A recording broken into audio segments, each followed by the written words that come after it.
Hello, and welcome to Johnson Lambert's webinar, Are You Poised for the Workplace of the Future? I'm Courtney Kiss, Johnson Lambert's Chief Marketing Officer, and I'm looking forward to an exciting discussion today. Before I introduce my colleagues, I'll briefly highlight a few administrative items. You can download a copy of today's presentation from the Resources window. If you experience any technical difficulty during the webinar, please click on the Help icon, which is the light blue button with the question mark at the bottom of your screen. We are offering CPE, CRE, and CAE credit for participating in today's webinar. To receive your 1 CPE or CRE credit for today's session, you will need to be present for at least 50 minutes and answer a minimum of 3 polling questions. To receive 1 CAE credit, you will need to be present for 60 minutes and also answer at least 3 polling questions. You can monitor your continuing education credit progress and download your certificate at the completion of this webinar by clicking on the certification widget, the light blue button with a ribbon icon at the bottom of your screen. To engage with our presenters, please submit your questions in the Q&A window. We really want your questions today. We're hoping to make the back half of this webinar as interactive as possible, so we will be answering as many of your questions as we can. Feel free to keep submitting them at any point during the webinar. I really look forward to a lively discussion with our panel, fueled by what you want to know. And if we don't get to your questions, we will be sure to follow up with you as well. Finally, you'll soon see that we're going to ask a series of polling questions to understand your experience navigating the ever-changing workplace landscape. While we will not share your individual responses, we will be sending, as a follow-up, an overview of the experiences, segmented by industry, years of work experience, etc.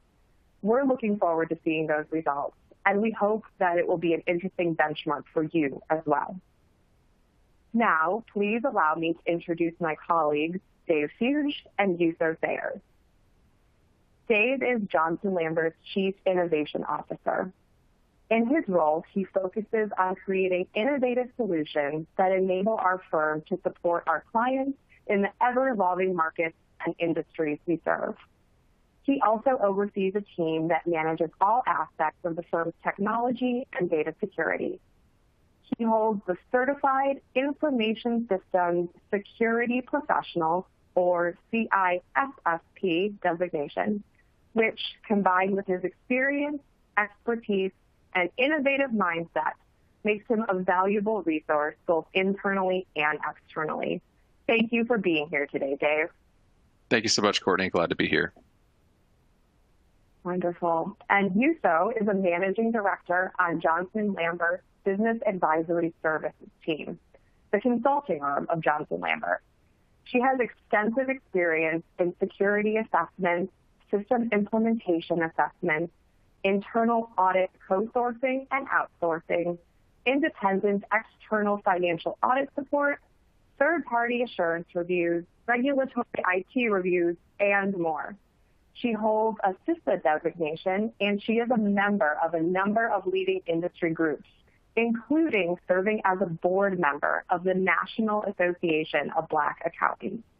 Yuso is also living and breathing the challenges and opportunities of remote work as a mentor and manager, as well as a client-facing project leader.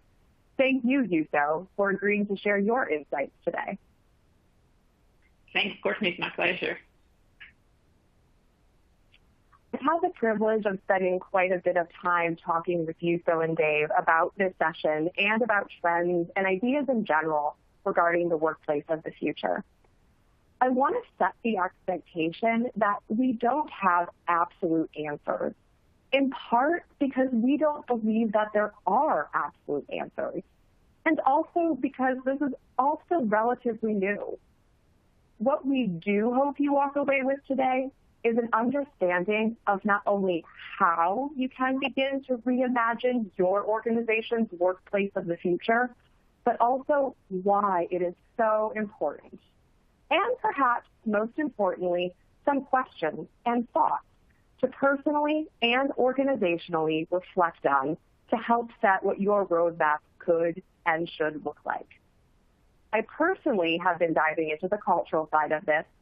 I do think there's probably never been a time when technology and culture have needed to be more in sync. You really can't have one be successful without the other right now and looking forward. With all of that being said, we're going to share our observations about the current state of the workplace, including what we've seen with some of our clients and the industries we serve. We'll share thoughts on what the workplace of the future looks like, as well as some considerations around long-term remote and hybrid work environments. And then, as promised, we'll take your questions, and I'll ask Dave and Yuso about the topics on your mind. Now, before I hand it over to Yuso, I have our first polling question here for you. And this question is, are you interested in receiving CAE credit for today's session? This is just a yes or a no. If you're not familiar with CAE credit, it is for Certified Association Executives.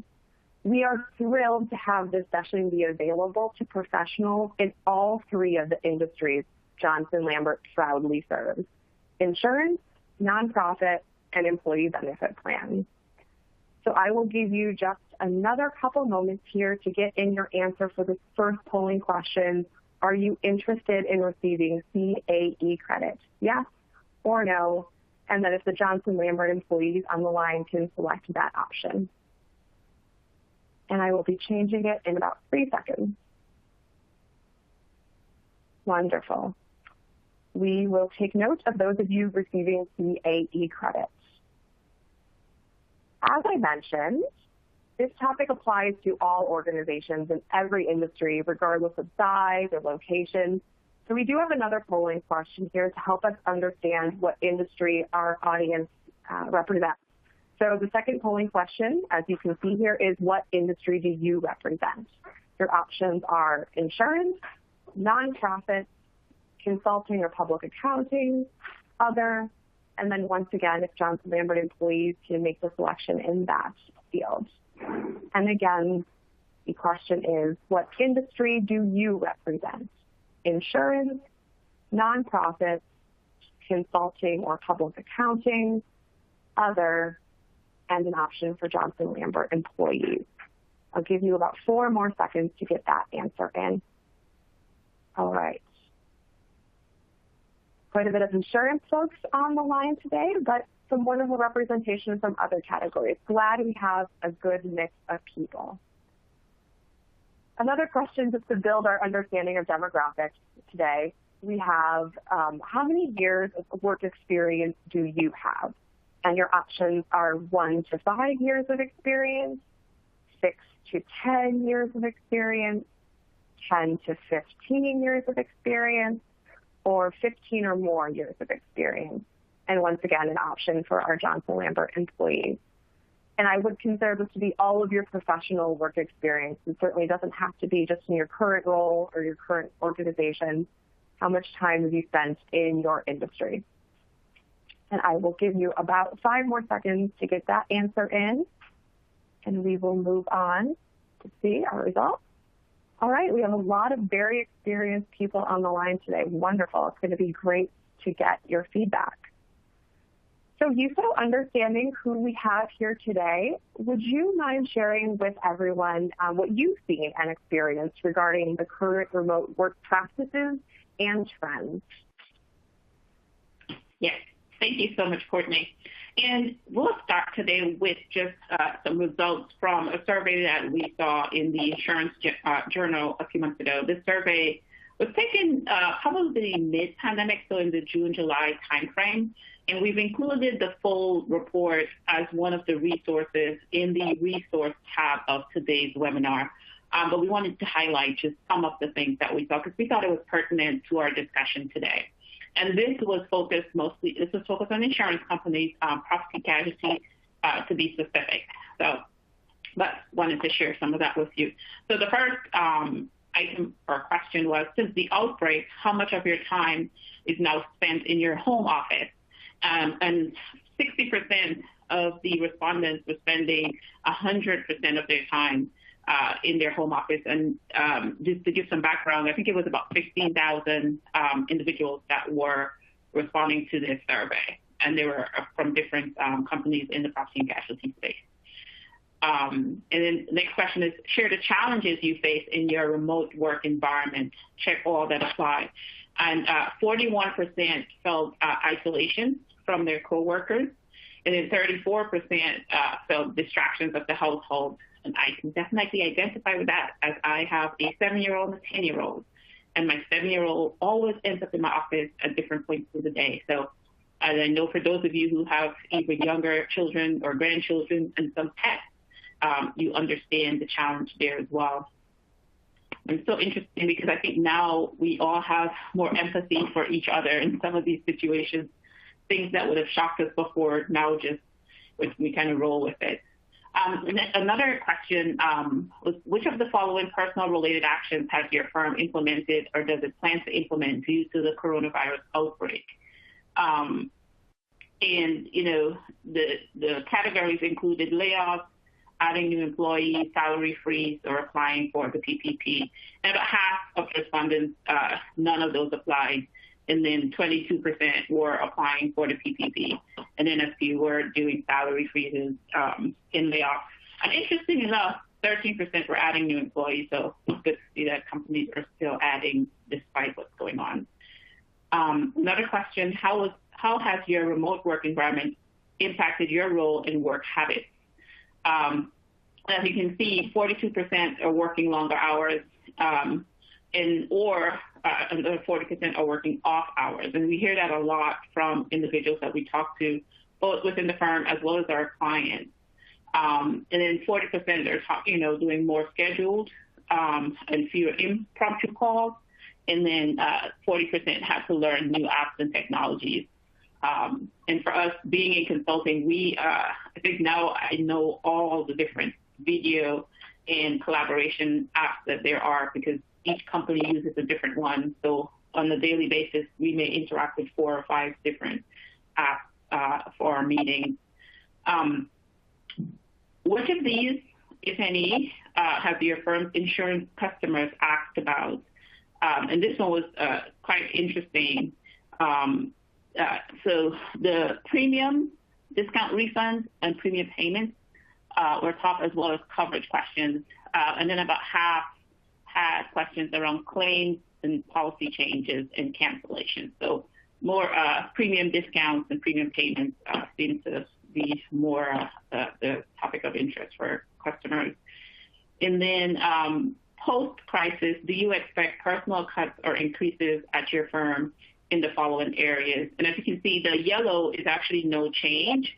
So for most of these, and the areas that are listed are marketing, finance, human resources, claims, sales, customer service, IT, and underwriting. And for the most part, no change is expected.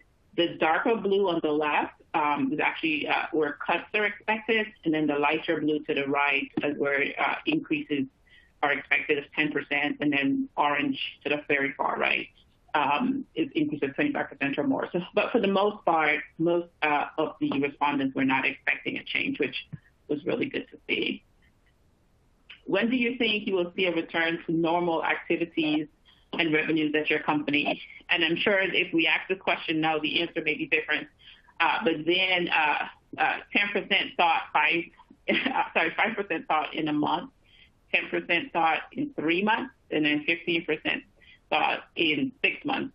And I think now if you ask most people, they'll probably say 9 months to 18 months. It just goes to show that every month, if you take the same survey month over month, the responses probably will change. And does your company intend to make remote work permanent for employees than before the crisis?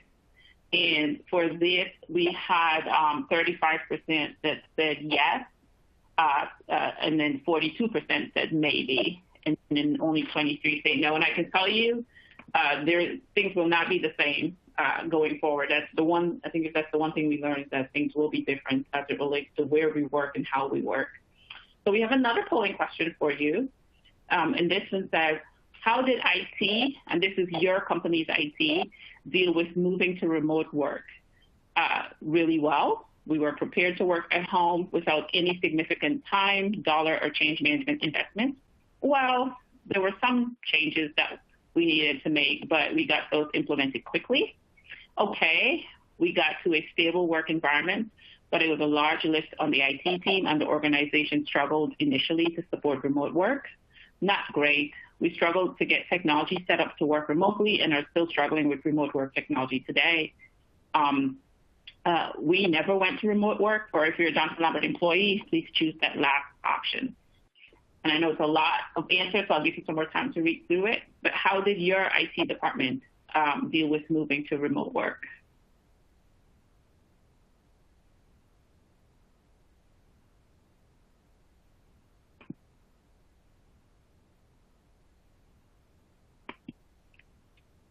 All right.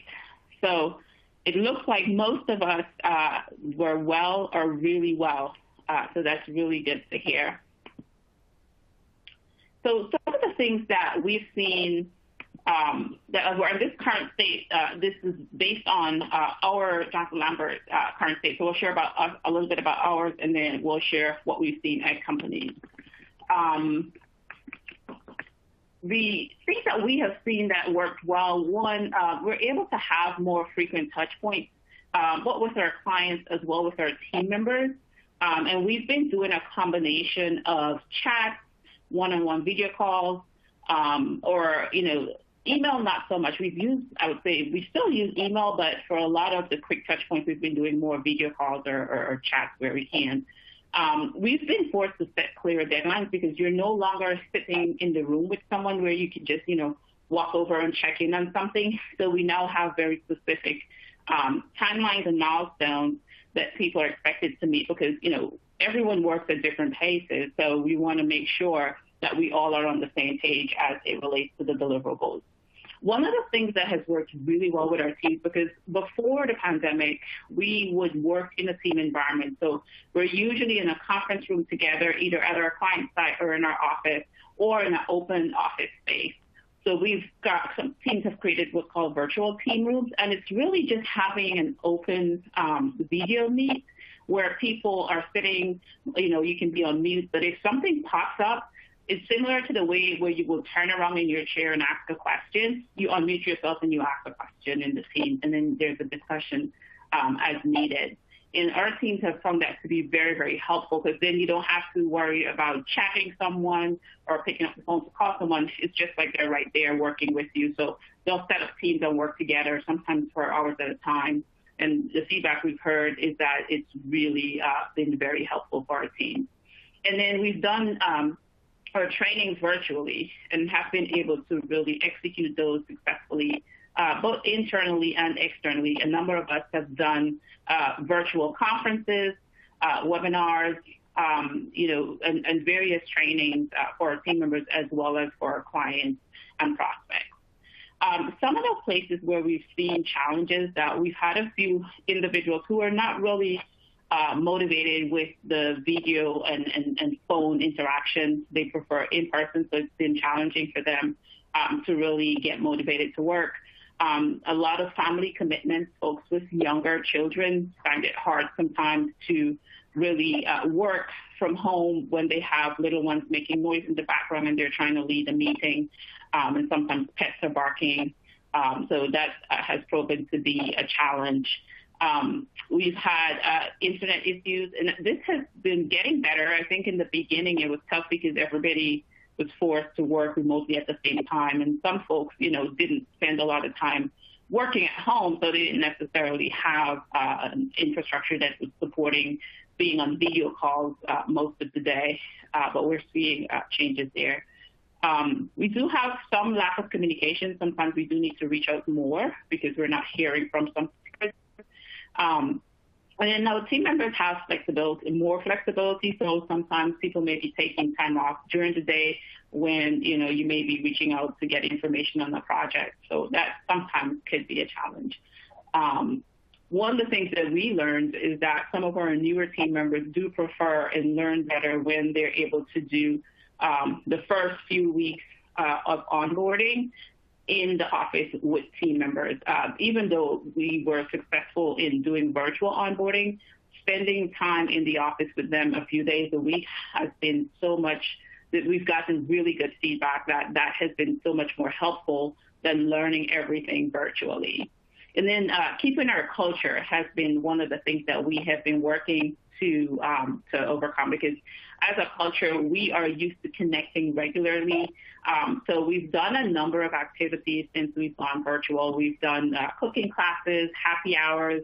We've even done a virtual escape room that was a lot of fun. But it does take more work to try to connect virtually. We've done some small group interactions, meetups, where we can in an outdoor setting as folks are comfortable, and that has really been helpful for us.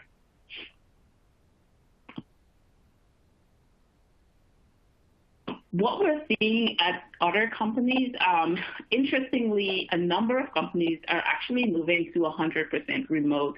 After doing one quarter of this sort of pandemic, they realized that for them, productivity had increased. Some employees were happier, especially in areas where there's long commutes, and employees now are no longer spending 3 or 4 hours in the car. They're able to, spend the time working and then, doing some of the things that they love and couldn't do when they were commuting to the office. So, and it's going to be interesting to see, over the next few months if more companies transition to being 100% remote. In the latter part, for the last quarter or so, we've seen more video calls. So in the beginning, when we went remote, we were seeing more conference calls. But I think as people realized that, because back then everybody thought it would be a month or two. So, people were just very comfortable with just doing conference calls or just getting by for the next month. But now that we are here for a longer term, we're seeing more people are doing video calls. And it's really, there's a good feeling about seeing each other and seeing each other's faces and being able to have that conversation. It does add a little more in giving you that in-person feel. And we're seeing less technology-related issues. So before, it would take us sometimes, 6 minutes, 7 minutes just to log in. And then once you log in, there's a lot of, can you hear me? Can you see me? My video is freezing. So now we're seeing, a lot of that change as people are more comfortable with the technology and the various types of technologies that are being used. Still seeing a lot of children and pets popping in from time to time, but it's not just disruptive. Before, you're in a meeting and the child pops up, the meeting almost stops. Now, people smile and carry on, and it's easier, and I don't know if we all have just, it's become our new norm, but it really is no longer as distracting as it was previously. And in some cases, people welcome seeing, littles and pets, and they'll stop and have a conversation, which is nice. A lot of companies are saying they've seen increased productivity. But on the flip side, we also are seeing where employees are overworked because there's no real boundaries. Some employees are spending the same amount of time on the computer, including commute time. So before, where they'll be in the office maybe 8 or 9 hours, now they're on the computer 11 and 12 hours. So there's a need to add some balance there. Wanted to add a little bit about nonprofits, and I think we have about 20% of our audience today that are in the nonprofit sector. Some of the things that we're seeing there, definitely a lot more virtual conferences. So for nonprofits, a lot of what they do involves conferences or meetings. And so this year, it was challenging in the beginning, especially because there wasn't a lot of software to support larger scale conferences. But I think as the months went on, we're definitely seeing improvements in the conference software, less glitches. There's still some glitches, but not as much as we were seeing earlier in the summer. The conferences that were held August and September definitely ran smoother than those that were scheduled in the May and June and July timeframe. A lot of organizations are finding that it is challenging to facilitate their networking and donor events. Some have incorporated, virtual happy hours into conferences. And then what I've also seen is where they've reduced the conference time, but then they've added kind of webinar series after the conference as an add-on. And that seems to work well because it's difficult to get people to sit in a conference for 3 or 4 days for an extended period. It's, if they're able to leave their office and go to a conference, they can fully participate. But now that we're all at home and working, it's difficult to really keep and get people to stay online for extended periods. So I've seen where they're shortened the actual conference time and then added like 2-hour sessions as part of a series over maybe a month or a few weeks. For some, especially for the smaller ones, they were pretty manual. So it was difficult to transition to full remote work because a lot of what's needed was actually in the office. They didn't have systems. So, now they're working to automate, but there's still some challenges where some were unable to work for the periods when, states were under full lockdown and you couldn't leave at home unless you're an essential worker, and they may not have been in an essential field. But there is some increase in automation for some, but it's going to be interesting to see how things pan out in the next 6 to 9 months, especially for the smaller organizations. Another polling question. Like I said, we really want this to be interactive because we're going to use this information as we have our discussion, a little bit. Where is your company with regards to remote work? Back in the office, fully remote, hybrid where essential workers are in the office and everyone else is remote, hybrid where employees get to choose where they want to work from, or if you're a Johnson Lambert employee, please choose the latter. Where is your company with regards to remote work? Back in the office, fully remote, or a hybrid, either hybrid where essential workers only in the office and everyone else is remote, or hybrid where employees get to choose where they want to work from. I'll give another second or two before sharing the responses.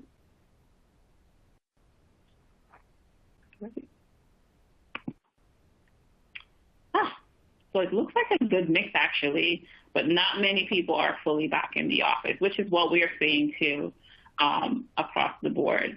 But it's good at least, I'm happy to see that there's a 27.5% where the employees have a choice to choose where they work from, because our talent is one of the most important assets that we have. So we do want to make sure that we're keeping them happy. And Dave will talk a little bit more when he talks about workplace of the future, but some of this may be here to stay. So, Courtney? Wonderful. Thank you, Yusel. Dave, I know you spend a lot of time thinking about how Johnson Lambert can rise to and embrace the challenge of a changing workplace of the future. So what does the workplace of the future look like in your eyes? Yeah, Courtney, thanks for that. It's a really good question. Hoping to maybe provide some insight to that, but maybe not answer that completely. I don't think anyone has a real crystal ball as to what each organization's workplace of the future is going to look like. But I think we're seeing some trends and some direction from a lot of companies that are leading the way in this. I think recently I've heard from some consultants that 2020 has been the new 2025, meaning that the pace of change that occurred at the beginning of this pandemic was really unprecedented. We really kind of leaped forward 5 years into the future of where a lot of people thought people would how people would be working in 2025. We kind of moved forward and made it workable, got everyone up and operational, got to a stable state and said, okay, now what? We got to a point where the organization internally, as well as I think for a lot of folks, is stable and people can work remotely. But what does that say for us longer term? How do organizations position themselves to be successful in a remote work environment long term? Or is a remote work environment really something for them?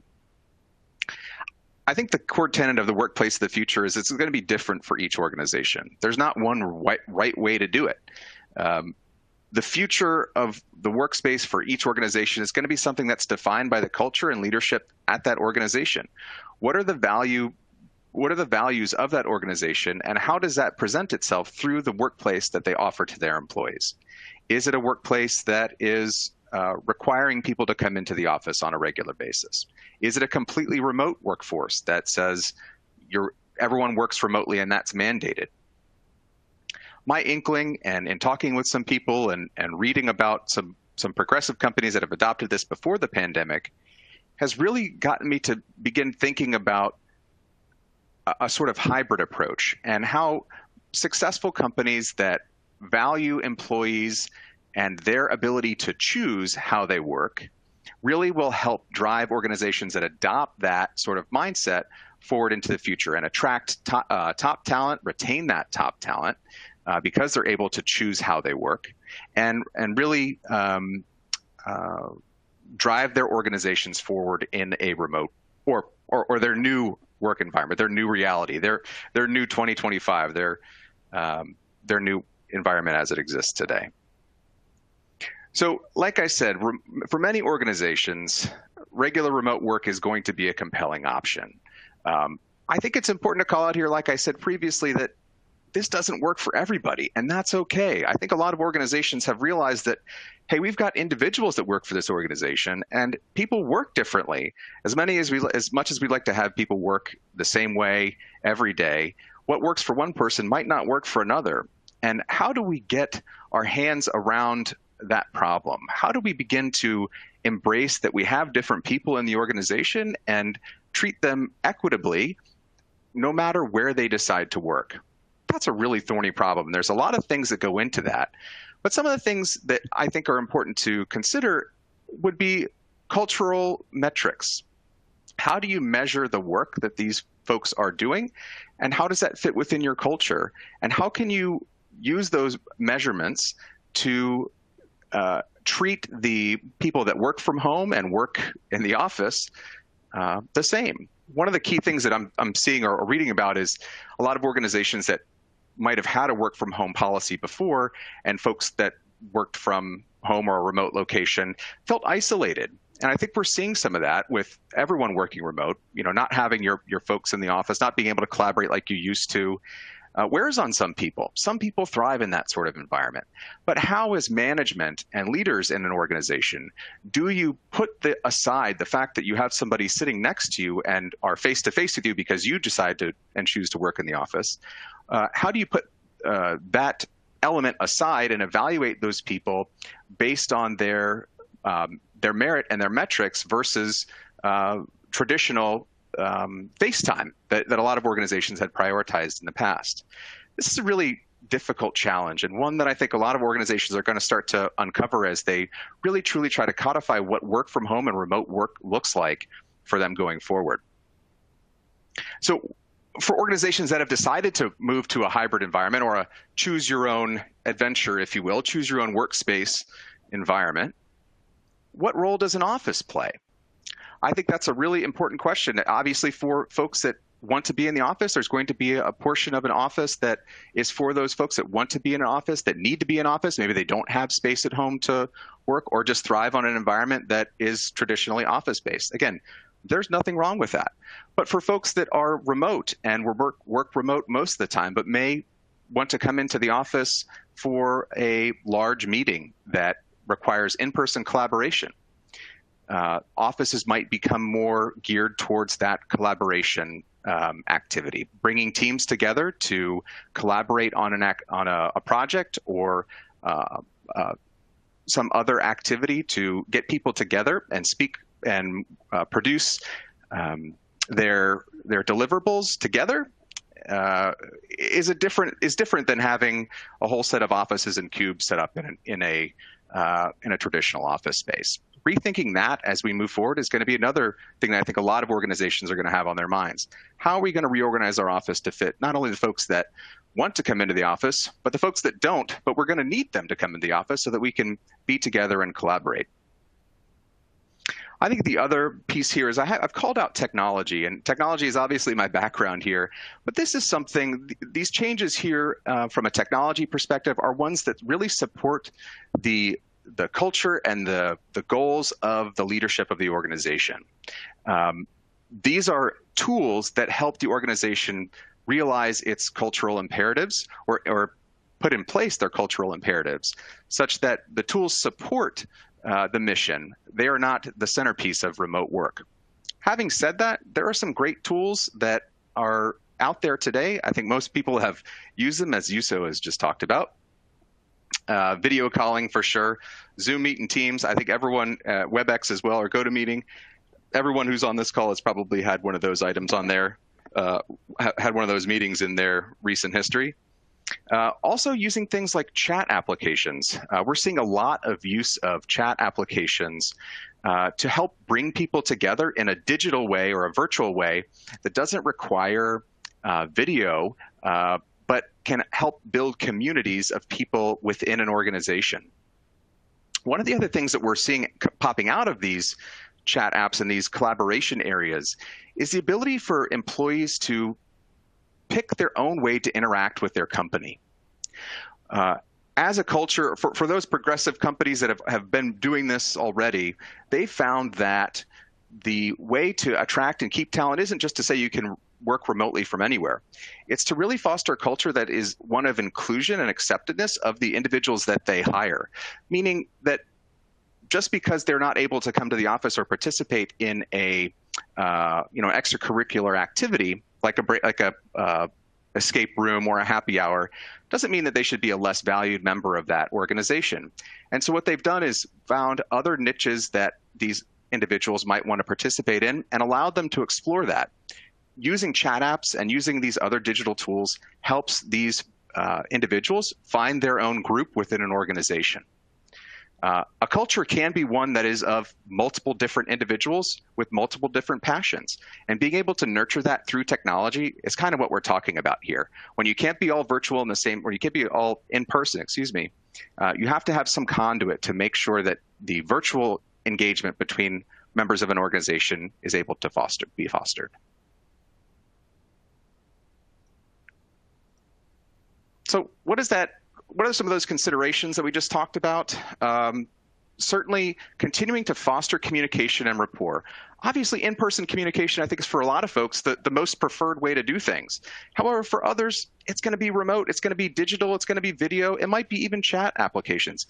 And being able to meet those people where they are is going to allow organizations to attract and retain the top talent that they want. So using these communication tools to make that sort of thing happen. Considering employees' needs and wants, we just talked about that, where people are individuals. They might not want to be in the office. They might want to work remotely. They might want to be in the office and don't want to work remotely. Can both of those individuals contribute to the organization's success? Absolutely. It's about being able to harness those individuals' unique talents and meet them where they are and in terms of their needs and wants, measure them appropriately, and move forward as an organization. If people can't meet the bar or the metrics aren't able to be met, that's a discussion that management and HR will have to have with that individual. But labeling folks that work from home as an afterthought, I think, is gone throughout going forward. Everyone's shown that it's possible to not only just make it and work from home, but to work from home and continue to deliver on a really high level, I think, for a lot of organizations. Many of the articles that I've read show that the productivity has been at least the same or not, if not better, as Yuso mentioned as well previously. So if we can understand and come to the same, if we can come to the same understanding, that work from home doesn't necessarily mean a productivity lag, I think organizations are going to be able to make sure that they're able to retain and keep their top talent by offering that as an option. Measuring productivity, like we just mentioned, is going to be crucial to this. How do you measure someone's ability to do their job? Is it how many hours they worked? Is it, they clocked in at 8 and left at 5? Is it they spent long hours in the office? Or is it actually the outputs that they're putting out there? Are organizations set up to make sure that they have the right measurement capability to measure work from home folks as on the same level as those that come into the office? That's going to be a real critical one to support the distributed work environment. Accommodating collaboration spaces like we just spoke about, making sure the office has places for people to come, land, and collaborate, and maybe not work their entire day there. I think having space for folks that do want that option is great. And offices should consider, organizations should still consider having that available. Excuse me. Providing security training, I think, is another one. Most organizations, from an IT perspective, have faced many a challenge already with security and dealing with people working remotely at home. I think a lot of organizations have just moved to using their traditional VPN. I think this is also going to start to be a real rethink for a lot of IT organizations on how they deliver their applications and their traditional tools to their folks in an environment where they might have 20 to 50% of their population, even 100% of their population working outside of their traditional, the walls of their office. Have organizations embraced the zero trust methodology, which I recently posted a blog on, that discusses how many organizations that have adopted this new IT methodology have broken down the barriers of the traditional firewall at the office and everything outside is bad and that everything inside is good, to allow applications that are hosted in people's offices to be accessed by people remotely over the open internet without requiring a VPN. That's scary for a lot of folks, but it's one thing that I think many organizations are going to have to start considering. And then obviously assessing costs of this. Are we spending too much money to support remote work versus in the office? Is our office footprint going to be too large based upon our employees' needs or wants to work remotely? It's certainly going to come into play for most organizations. We talked a little bit about the technical pieces, but the considerations on remote IT is going to be how you deliver, how IT organizations inside of companies deliver applications and support and services to their people when they work remotely.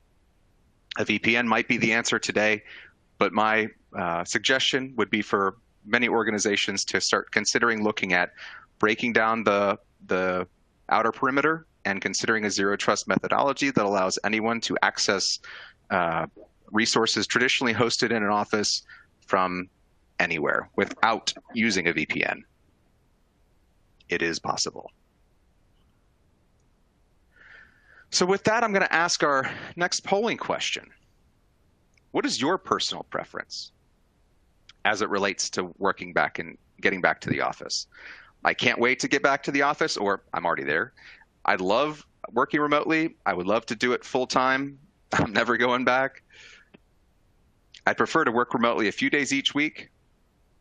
I would prefer to have the option to work remote or in the office, monthly, quarterly, etc. Or if you're a Johnson Lambert employee, go ahead and mark the last one. I'll stop here for just another minute while we get some answers.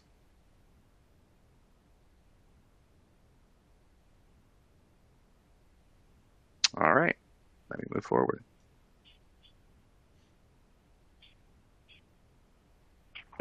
This is really interesting. This tracks with a lot of what I've seen already. The fact that people are mostly hybrids, in that most people want to work remotely, but also have the option to come back into the office. I think that kind of lines up with what we've thought about the workplace of the future is, where most people aren't a one-size-fits-all type person in the office or at home. Again, not to say that those are bad in any way, but I think most folks would prefer the flexibility to work in the office or at home. That's really interesting. Thank you for your feedback. Courtney, it looks like we have plenty of time for Q&A here. We do, yes. Thank you both, Dave and Yuso. I know you've shared a lot already, and I think this is a lot for any and all organizations to think about as they look towards the future. But as expected, this is a hot topic, so it's fueling a lot of questions, and I'd love to get your take, Dave and Yuso, on some of the most popular questions coming through. The first question I've got for you is, I think that a lot of people are eager to understand how their organizations might navigate to a more remote or hybrid environment in the long term, but maybe decisions haven't been made or communicated yet. What's a good way that organizations or individuals in an organization can start the dialogue about how remote work can play into the long-term strategy? And who do you think needs to be involved in those conversations?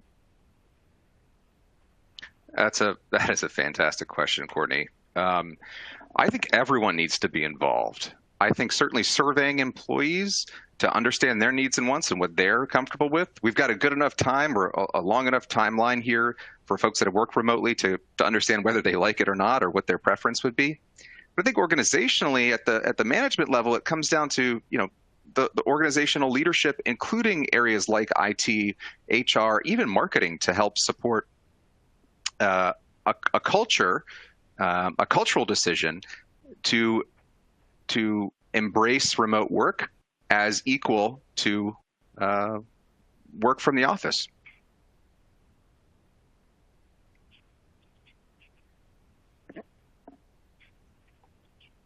Right. Something along those lines, have you seen employers giving allowances to employees working from home to cover utilities, desks, chairs, all that kind of stuff? From my side, yes, absolutely. I think the headlines have been out there for some of the big tech companies that say they're going to give their employees a stipend to support work from home. I think other organizations are taking a more cautious approach and trying to understand what sort of items they're going to be providing to their remote work employees, whether or not they're going to pay for the employees' internet connection at their home.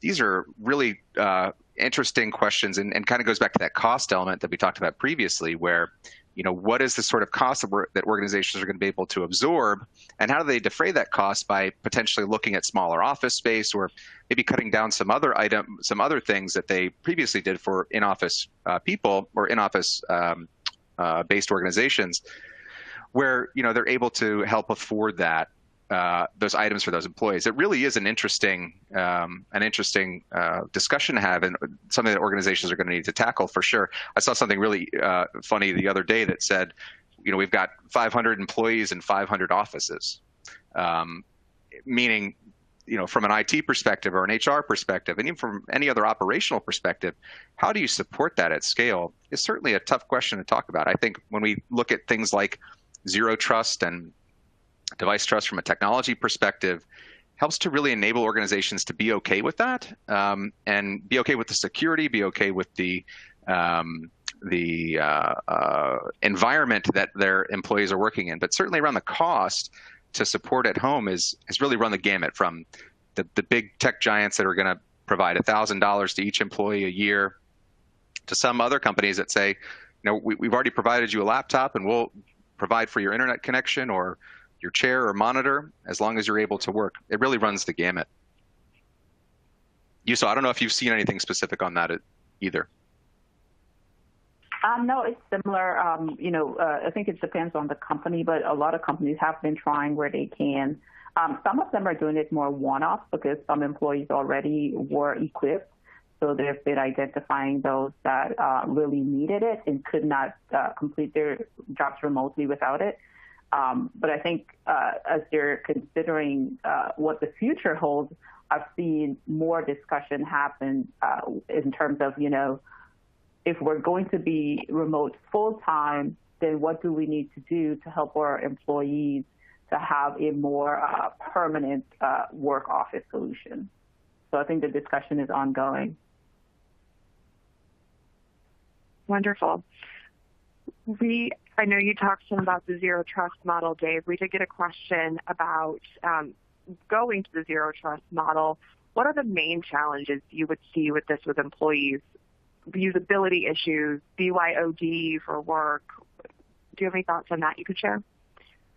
Yeah, absolutely. That's a good question, and certainly a hot topic recently with zero trust. I think it really is a time for IT departments to take stock of what they have and really discuss how that supports and fits the culture of work going forward for their organization. Many organizations have operated under the premise that they are going to house all of their IT items in their office location. And that brings tremendous financial advantage when you've invested considerable amount of money in equipment that you are now hosting at your office location. But how does that support the organization? Does that put the organization in the best position to succeed going forward in an environment where, potentially half or more of your employees are going to be working remotely? I think this is the time to begin that discussion, not only in the IT department, but with management, to make sure that the IT investments as they go forward are aligned with the strategy and cultural movement in the organization. So what that means, what I'm saying is, you can certainly support zero trust by having existing on-premises equipment. That's definitely something that a lot of organizations have done, and certainly it is a shift for people. I think for a lot of organizations, they've gotten them used to just using the VPN. Now we're going to go up and change this whole thing.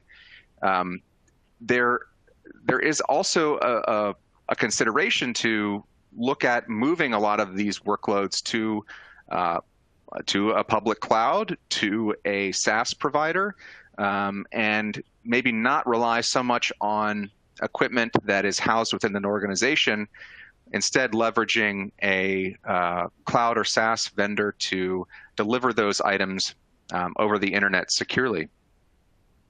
I think, obviously, sorry, go ahead. Oh, no, I was going to say, if you could include also just a brief explanation of what zero trust is so that our audience knows, because some individuals are not sure. Yeah, absolutely. Thanks. So and I apologize for not mentioning that earlier. So zero trust is essentially what it says. Do not trust anything. Most organizations, IT environments, are one where they have resources in their office space. Those resources are protected by firewalls, devices at the perimeter of their network that allow traffic to come in, inspect that traffic as it comes in, and then either allow or deny that traffic into their organization, so their internet traffic.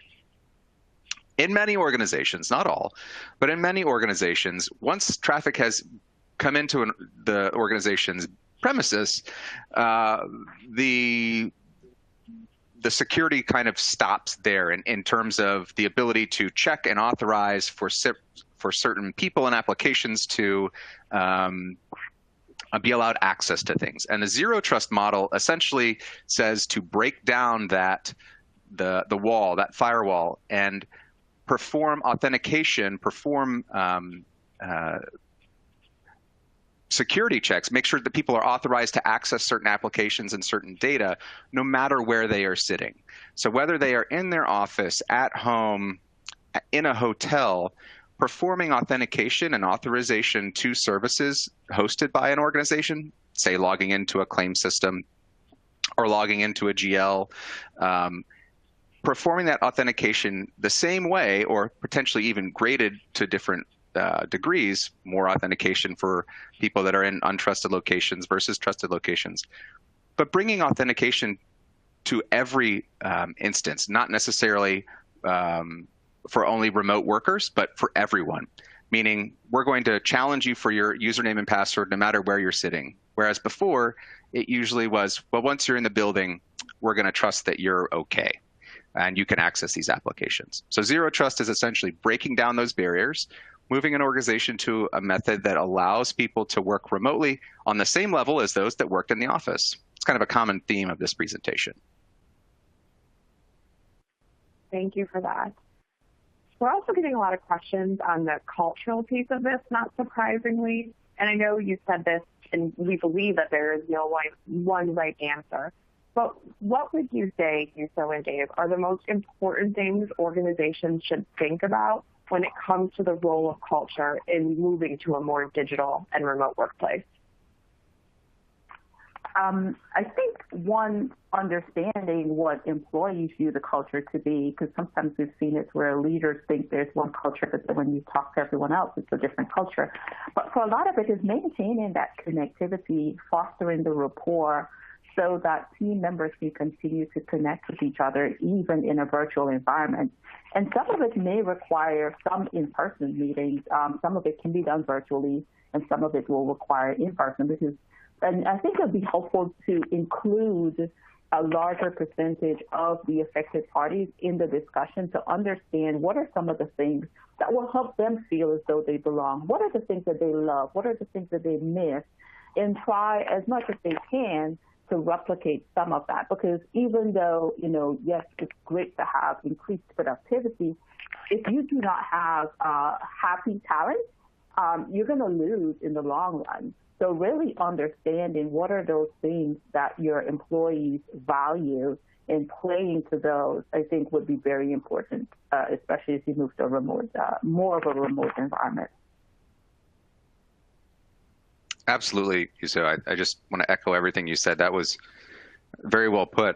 I think, additionally, it's understanding the bias between the on-premises working, if you will, and the remote working, and learning to find ways to evaluate those folks equally. Along the cultural lines as well, how do you develop protocol to encourage, or in some cases require, people to be on camera and show up for some of these things, for Zoom calls and video conferencing, so that you can have those touch points and build that rapport? And I'm smiling, I know you can't see me, but that is the question of the year. I think maybe communicating that expectation, because I think sometimes folks don't realize that there is an expectation that they be on camera. And then really understanding that there will be some individuals that may not be able to be on camera due to different things that may be happening in their environment, because there are individuals who are, maybe 3 people in the same room and there's a lot of movement and they don't want to have that be a distraction. Some may have little kids playing behind them. But I think communicating, that, hey, maybe it's when we have our weekly team meetings, as much as possible, please try to be on camera so that we can have a true touch point. Or, when we're having discussions with executives or with clients or customers, let's try to maybe do 80% on video. Or maybe we start the discussion where we're all on video during introductions, and then we can go off camera, because some individuals may have bandwidth issues for the remainder of the meeting. But really communicating what the expectation is, so that everyone is on the same page as it relates to, being on camera or being off camera during a meeting. That's a great point. I just want to add really quickly, I think, for us, it was funny to take a look at the statistics. We're a G Suite, or now Google Workplace shop. So we use Gmail for our mail, Drive for document storage, that sort of thing. And we had used Google Meet previously. I think about 75% of the organization didn't know what Google Meet was until about March this year.